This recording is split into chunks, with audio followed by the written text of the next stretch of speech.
All right. Hey, everybody. Welcome to Taproot Conversations. I'm Dr. Nicole Bonner. I've been a chiropractor for 20 years. And I am Dr. John D'Ambrosio. I've been a chiropractor for about 28 years.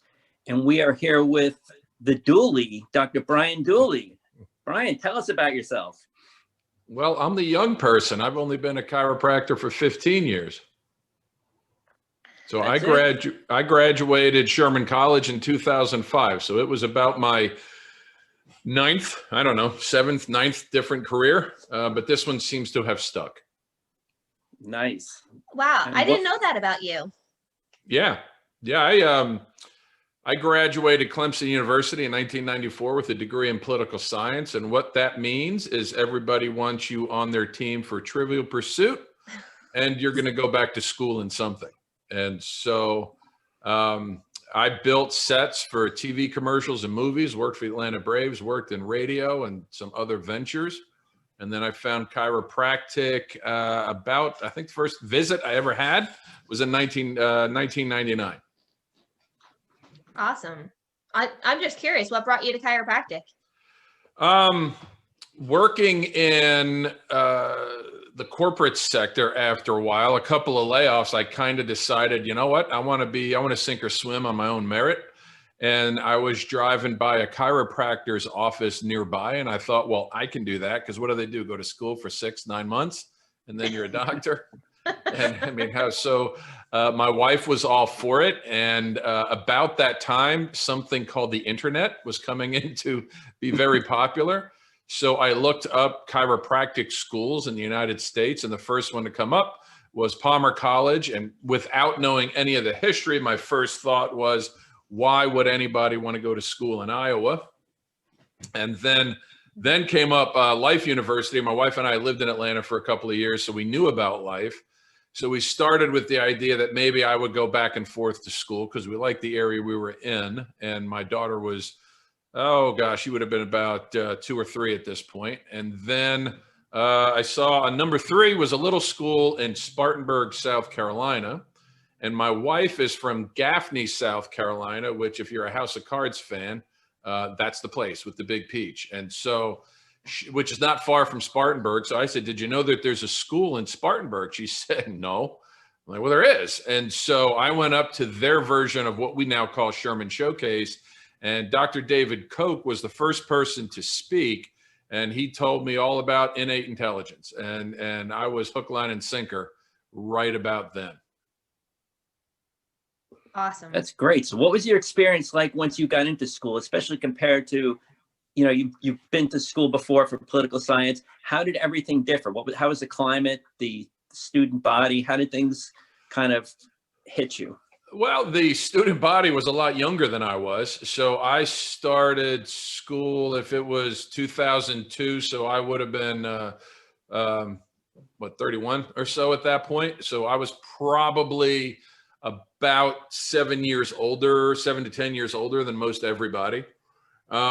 It was different being back into school because I was out of school for about 7 or 8 years before I got back into it.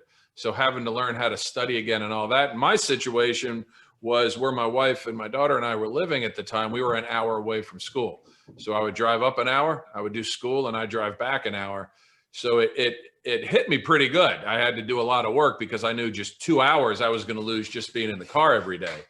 And so what was handy, I think a lot of the little things maybe that I see students today bother them.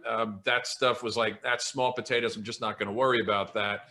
So I think my maturity level, as much as mine actually is, I think it helped me deal with school because I was an older student. Yeah, they say hindsight is 20/20. Is there anything that you would have done differently? And if so, what? I think number one, I wouldn't have worried about straight A's. I probably put a lot more attention. Not that any class is not important. They're all important, and you definitely want to pass them. But being okay with your best effort might be a C. As long as it passes, move on. Because what I found was I was so bound and determined to get A's that I didn't do a lot of club stuff. And so if I had something to do over again, I would relax on trying to get A's in basic sciences. And again, not that that's important, but you only have so much time in the day. And I wish I would have gotten my hands involved in a lot more clubs, because then you're building a bigger foundation. You're also getting your hands on more and more and more people. And I think one of the biggest things I watch with students, so I was in spinal exam review, was they're not artists yet. They've learned the basics. They had that class a while ago, but if they've been keeping their hands on things all along, they'd be further and ready to go. So probably that's the biggest thing, is to do more club stuff at school and just not worry about the grades, other than I need to do my best and pass and move on. Brian, That's when great. you say, yeah, that's great advice. When you say club stuff, you mean like adjusting clubs, just getting your Well, hands on at as many. Sherman, we don't have adjusting clubs. So what it would be, though, there's palpation club, then there's the various technique clubs. So you would do a Gunstead setup, a Thompson setup, knee chest, I mean, whatever the club is. So it would be basically getting your hands on people in all the different ways and learning these setups and refining your palpation as far as your touch. And so that's what I'm meaning as far as that. I love Now, that. let's fast forward to graduation. Now you've gotten through school. What's the biggest thing you think you've done since graduation to help you as a chiropractor, as far as being a professional, being successful? Something that kind of hit you like, wow, this is what I really needed to do. I wish I did it sooner. I'm glad I did it when I did it. Probably it was a couple of things. Maybe one was like really finding my personal why. And I would go to school, and there was a lot of great mentors would come in and out of Sherman. I'd be like, wow, that's a cool person to follow. And I'd call them up or send them this thing called an email. And so I would send them up and say, hey, can we chat? And they always asked me why I wanted to be a chiropractor. And I always said to help people. And they're always like, well, that's not good enough. Okay, well, I didn't know what that meant. And I kind of sort of understand it. So then I had the opportunity. I was asked that same question. This is probably about 4 or 5 years ago. So even not that long ago, but maybe longer than that. And I'm on the phone with somebody, and my wife's in the room. It was a conference call. And he says, well, what is your why? Well, I said, well, my answer's always been, but I get the feeling that that's not the right answer. And he says, well, not necessarily. Let's explore it. And he said, when's the happiest you've ever been in your life? And I immediately thought, well, this has to involve the wife and the kids, especially because my wife was sitting right there. And I had blank. I'm like, this is not good. So I'm sweating on the inside because she's probably just staring at me, waiting for the answer. And I got rescued a bit because he said, it doesn't have to involve your wife and your kids. And so, oh, thank God, on the inside. I didn't say that out loud. But he said, well, we'll get back to that. So we're doing some other stuff on the phone call. And then it hit me that my wife and I were in Mexico several years ago, or 10 years ago about now, on vacation. And what I noticed that day was that was like the first vacation she and I took just by ourselves in our, at then time, about 15 years of marriage, because we always went with other people. And everybody knows when you move your family from here to the beach, it's still the same craziness, because you add in all your parents and siblings and all that stuff. So that's not a vacation. So we went, and there was this place, it's called Akumal, Mexico, and they have this amazing snorkeling area. And so I'm snorkeling around, and I noticed that she was sitting on a tree branch, or like, there wasn't even a bench there, just sitting on like a log. And I said, are you done? And she said, yeah, I think I'm done. And I said, well, I'm not. And she's like, well, keep going. I was like, I think I'm going to be here for like an hour. And she goes, oh, I'll wait. And I mean, as awesome as I look, I don't know who wants to watch my fat acetabulum swim around for an hour. And I said, listen, just go back, because we were the little condo that we had was not even a quarter mile. I said, just walk, go to the beach, bring your book, go enjoy yourself. Oh, you wouldn't mind if I do that? I said, no, I mean, you go do what you're doing. I'm going to go do what I'm doing. And so through that, what we were able to determine was that whole week, we ended up doing whatever each of us wanted to do. A lot of that was together because we were on vacation together. But it was like, if she wanted to go read, she went and read. If she wanted to go for a walk, she went for a walk. And And my job was like, yeah, you go do it versus, oh, you got to sit by me all the time and blah, blah, blah, dutiful wife. But what we figured out through that was that my why is that I love for the people that I love to do the things they love to do. And so I can do that as a chiropractor because you do have love for your patients. And I love seeing them tell me the changes, tell me what's good. And I love seeing them do that stuff. So all the classic stuff, I can play with the grandkids. I can go fishing. I can go snow tubing. I can, you name it. And so I get real excited about that. As a teacher, I get real excited about it because I love seeing the students create their practices. I can do that as a parent because my daughter was a pretty good soccer player. So I loved going to practice. I wasn't one to drop her off. I was not a soccer player, so I wasn't living through her. It was just fun watching her do what she loved to do the most. And then same thing with my son. And then I can also certainly do that as a husband, because when I watch my wife do the things that make her happy, which don't necessarily involve me. So she likes to paint, do these other things. That's where I get really excited. So having that deep-seated why, because why do I get up in the morning and still drive an hour back and forth?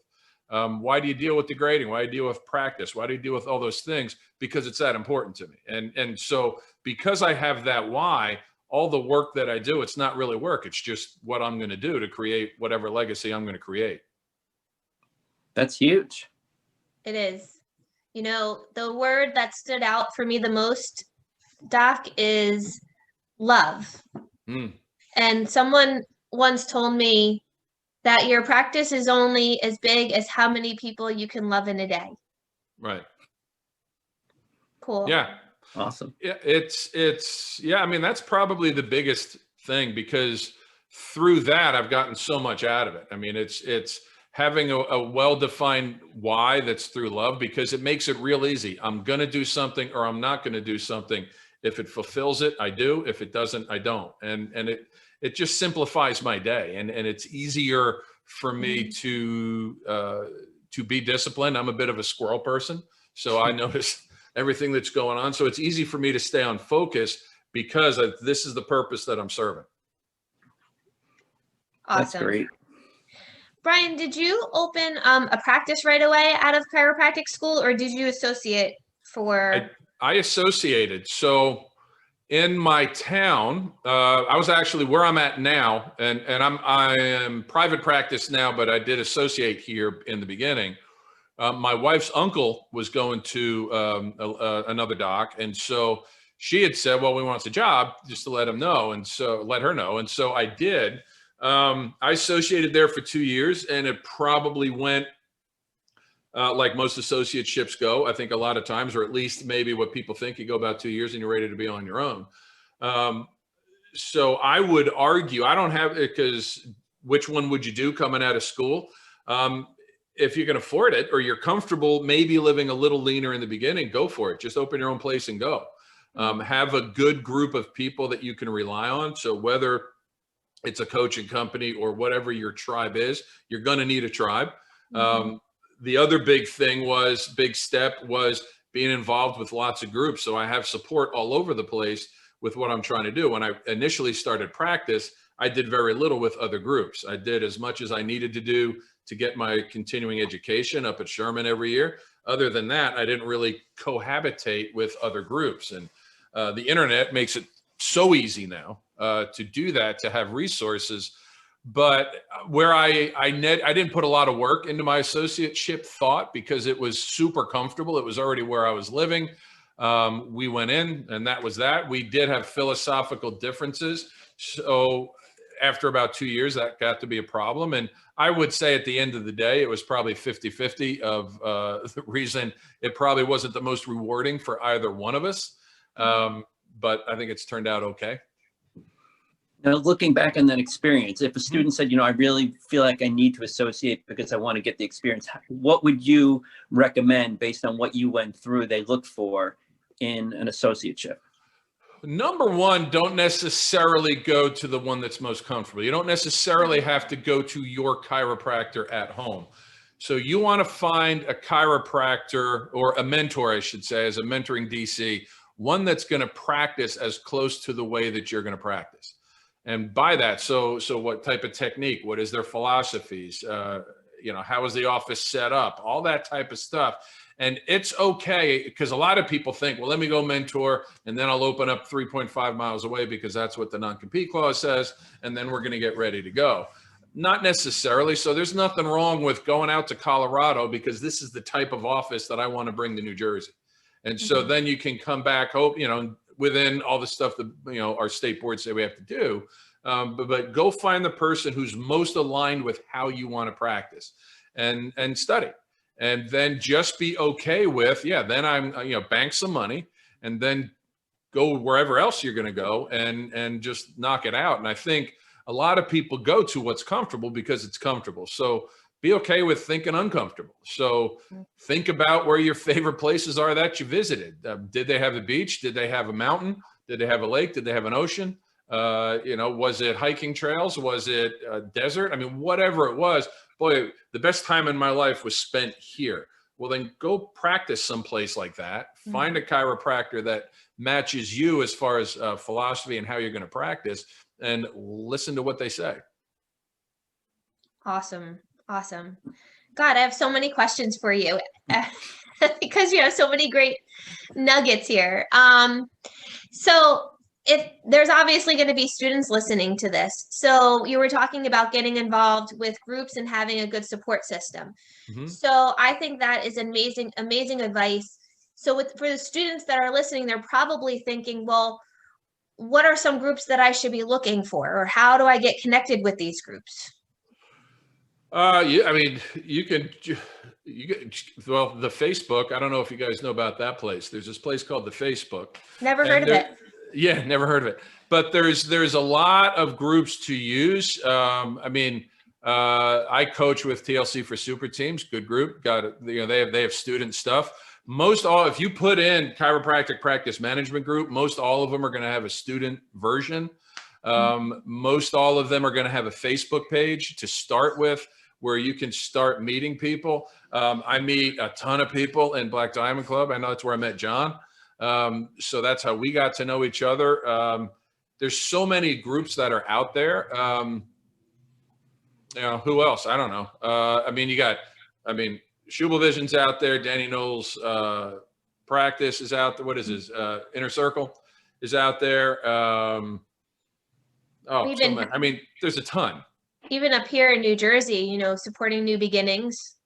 Yeah, I go, New Beginnings, finding events. I do New Beginnings, which is nice. They have, so that's a philosophy event where it's a lot of 20-minute philosophy talks. You'll get some continuing ed if you need it. I do Mile High out in Colorado. I've done the Berkshires, which started in Massachusetts in February, and then they moved it to Puerto Rico, much better weather. Yep, you did that last year. That was awesome. Oh yeah, it's tremendous. I haven't been to Cal Jam. I hear that's a really good one. And again, start regionally, see what chiropractic events are in your area.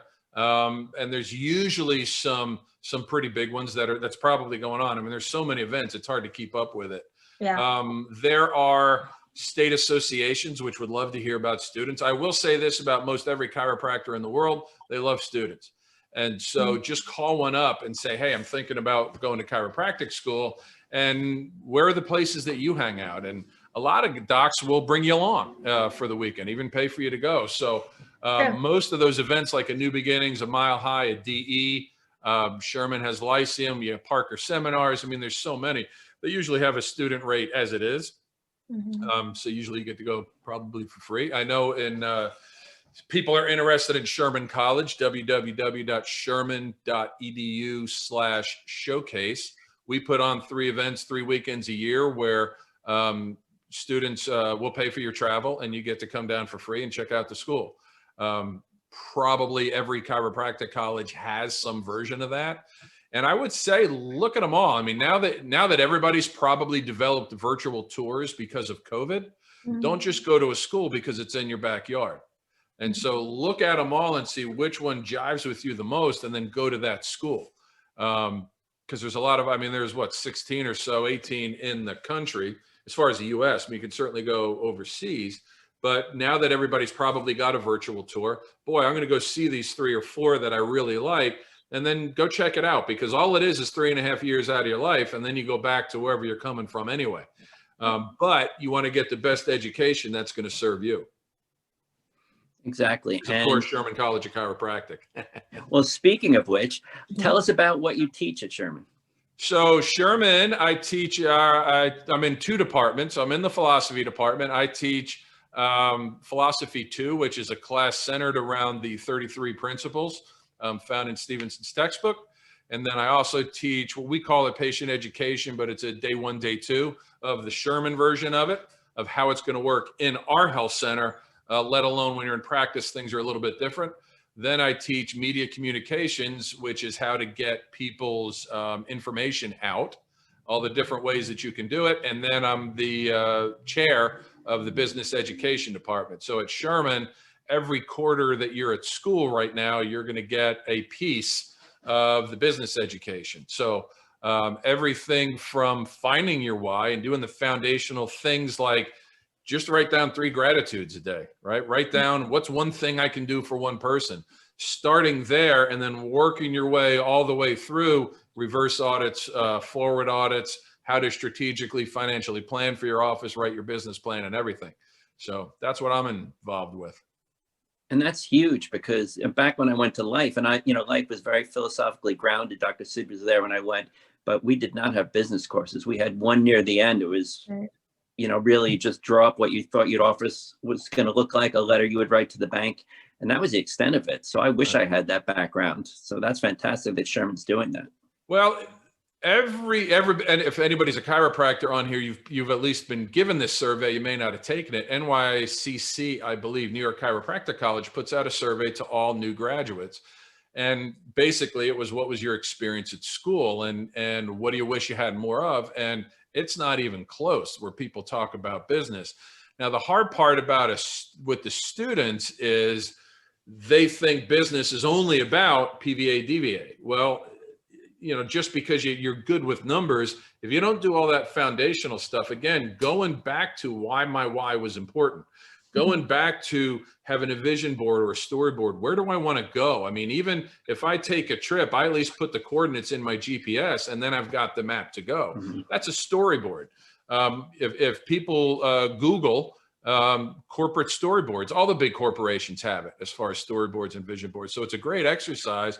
And then it's being really good about how to communicate with people. And I'll hear this from students: well, I want the conversation to be organic. And it's like, what I hear there is you don't want to practice anything, and you're just going to talk in circles. You're going to spend 15 minutes and you're not going to get anything out. And so we want them to have all the scriptings that they can. We want them to be able to hire and fire staff, hopefully do a lot more hiring than firing.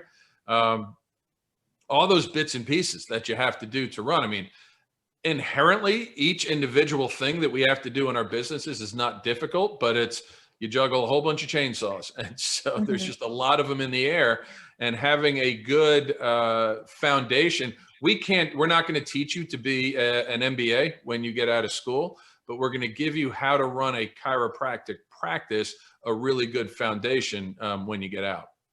And that's so important, because so many people graduate thinking, I'm just going to hang up my shingle and people are going to come flooding in. And they don't think beyond that. And when it doesn't happen, they start panic mode. I mean, I can't tell you how many colleagues I have who work Home Depot now and gave up practicing because they just couldn't do it. They didn't have that foundation and didn't know where to look for it. They didn't want to go back and get an MBA.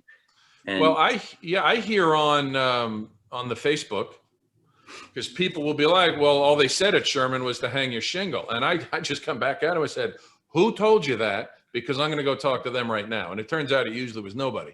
And I'm telling you, future students, you can't just hang your shingle, which is your sign, and then people are going to flood to it. So we're working real hard with how do we get the students to meet strangers? Because to start with, most of the time when you're in clinic, let me get my friends and my family, and then depending on however many people I need to meet my requirements, I'll find somebody.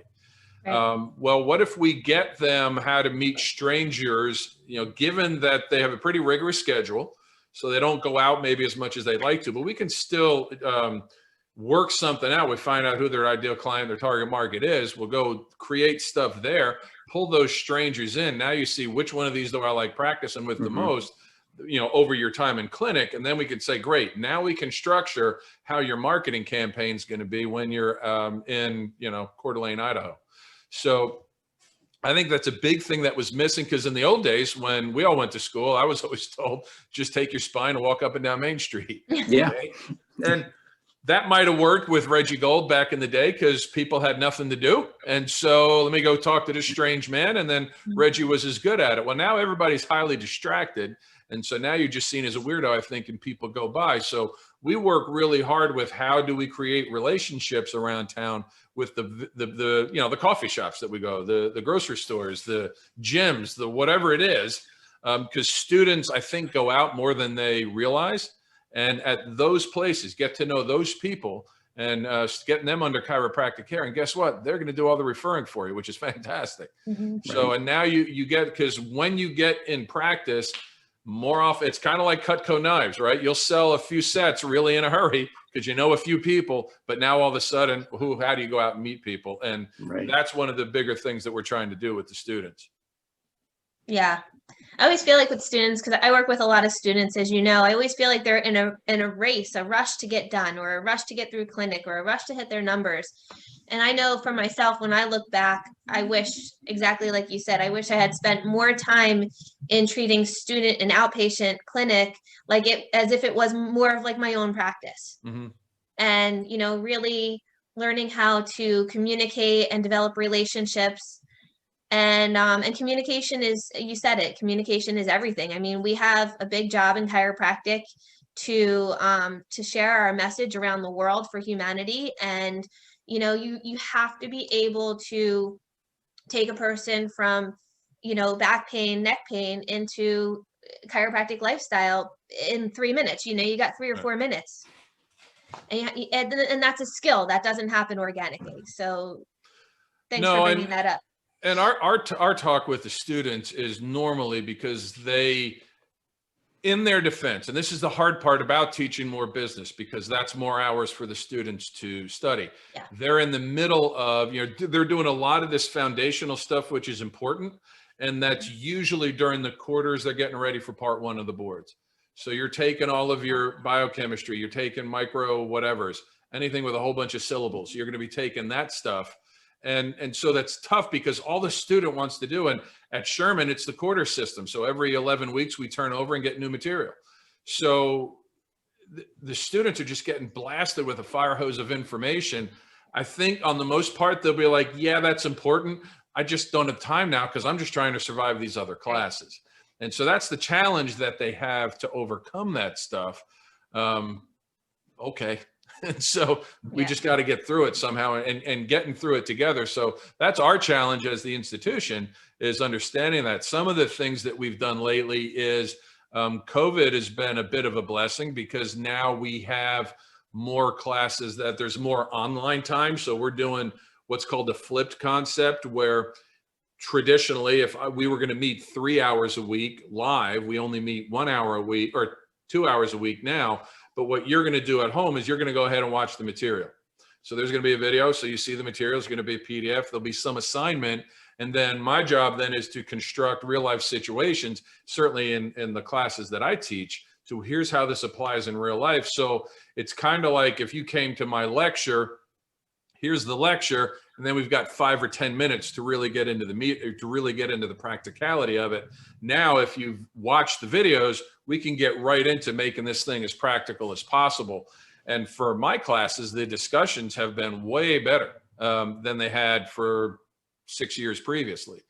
So that's some of the things that we can do to try to alleviate the students just sitting in class all day long. So it's tough on them. I mean, it's anywhere you go, chiropractic school is going to be hard because it's super rigorous, and you got to get through the boards in order to use all these businessy things. So it's just that that's what I'm finding. It's tough that I don't want to work on this right now. I get it, but you need to, and just pass and move on. That's what I tell them all the time. I had a decent GPA and nobody's asked me it. So whatever.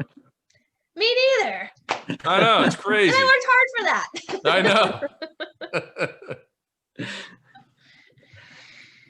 Cool.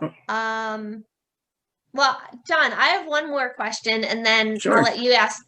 Let you ask the last question, The which wrap I up. think is probably the most important question. But Dr. Brian, being out for John and I, we're in practice, and I know over the last 5 to 10 years, I've been interviewing for associates. So I take associates on in my practice. John, do you take associates on in your practice? I do not, no.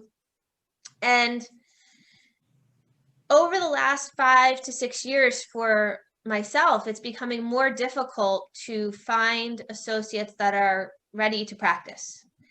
But in the past year, I've found students from Sherman that are significantly different than students from other colleges.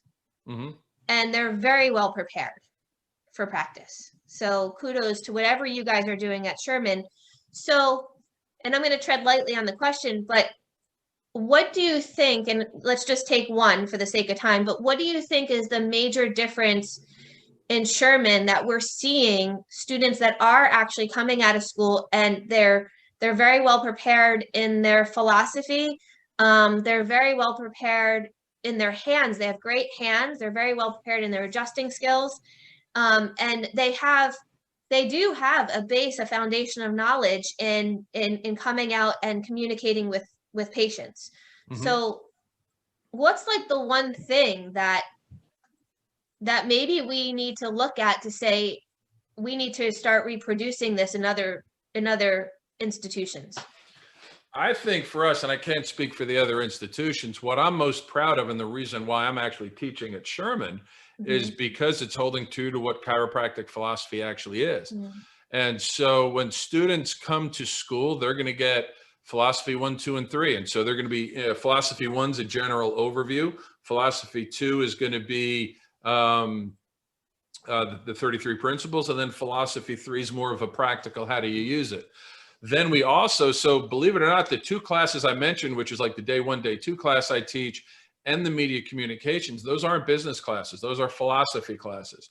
So that when the students develop their scripts and develop their content of how they're going to market and communicate themselves, it's coming through me, which means it's coming through a lens or graded through a lens of, okay, but is it matching up with chiropractic philosophy?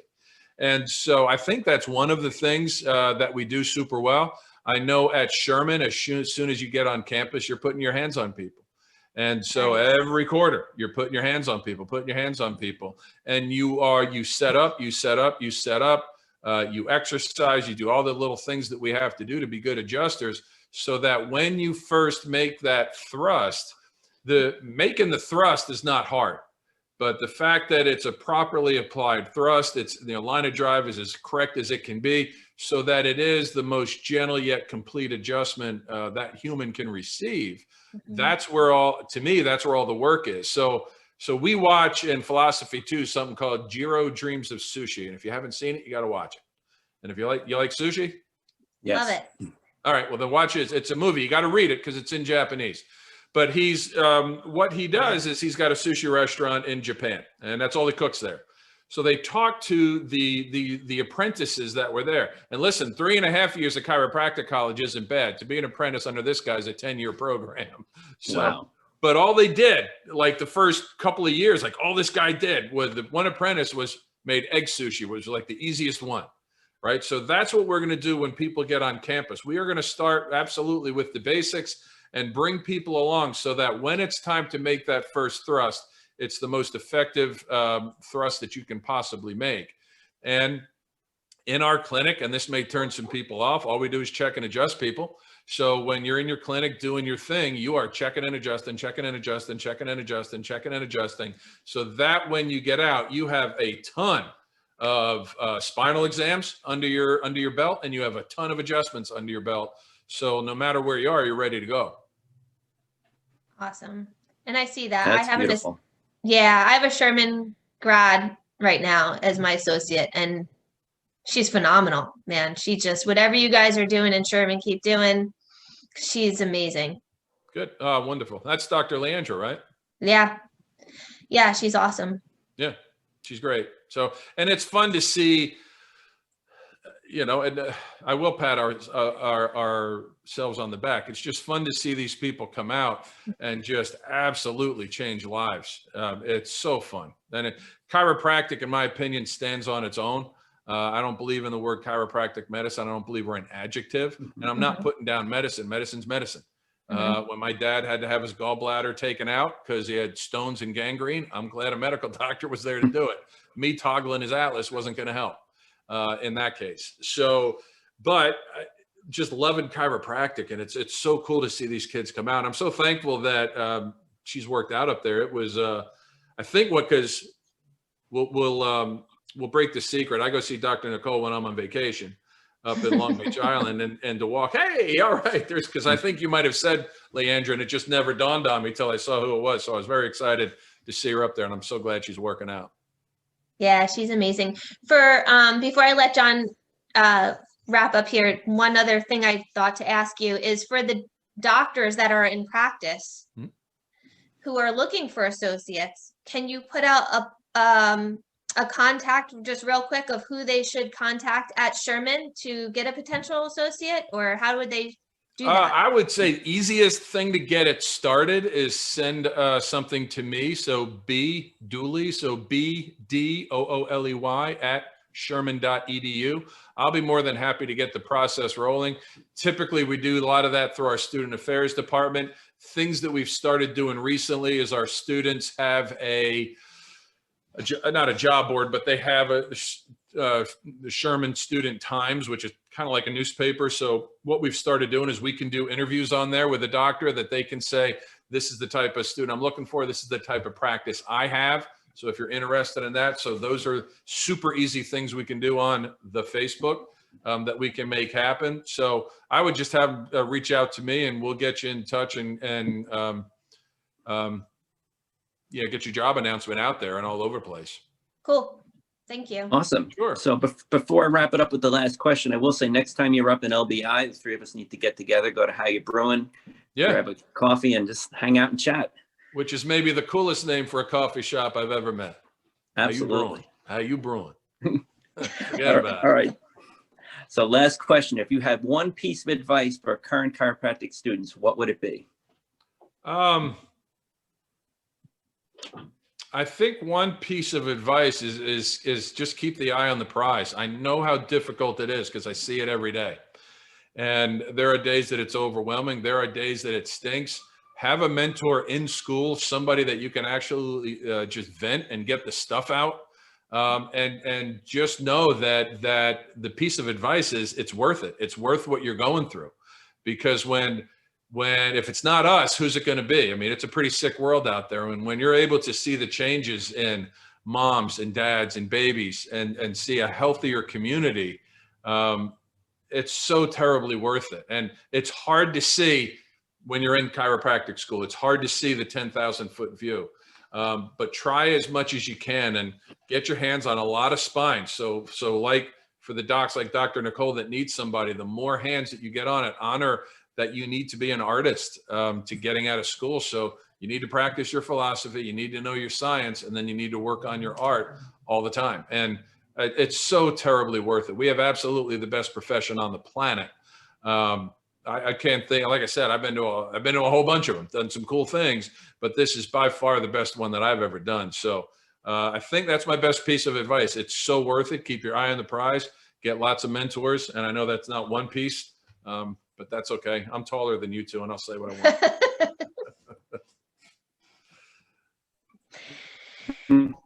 I think John might have froze there. Great advice, John. There he goes. I was so good, I rendered him speechless. Yeah, I froze too. Yes. That was awesome. So I guess we're going to probably wrap up now. What do you think, Nicole? Anything else? I think we should end on that note. That was awesome advice. Cool. Absolutely. Well, thank you, Brian. We appreciate you sharing with us your time, your wisdom, and hope to do it again. Oh, thank you. I appreciate it. I'm excited because in, let's see, an hour and 20 minutes, I get to practice. So that'll be kind of fun. All right. So it's a good way to start the afternoon. And half of the day I'm at Sherman, the other half I'm doing this. And so it's an honor to be asked. And so definitely we'll get some coffee next time I get up there, which is, we're coming in the middle of June. Perfect. Cool. I'll make the I'll drive let you down. know. Yeah. Pork roll, egg, and cheese. Here we come. Absolutely. The one time a year. Not for me. Whenever I can get one. That's why we have an immune system. Innate intelligence will take care of the pork roll. That's right. That's my philosophy too. All right, guys. Thank you guys so much. I'm going to take us off here. So give me just a second.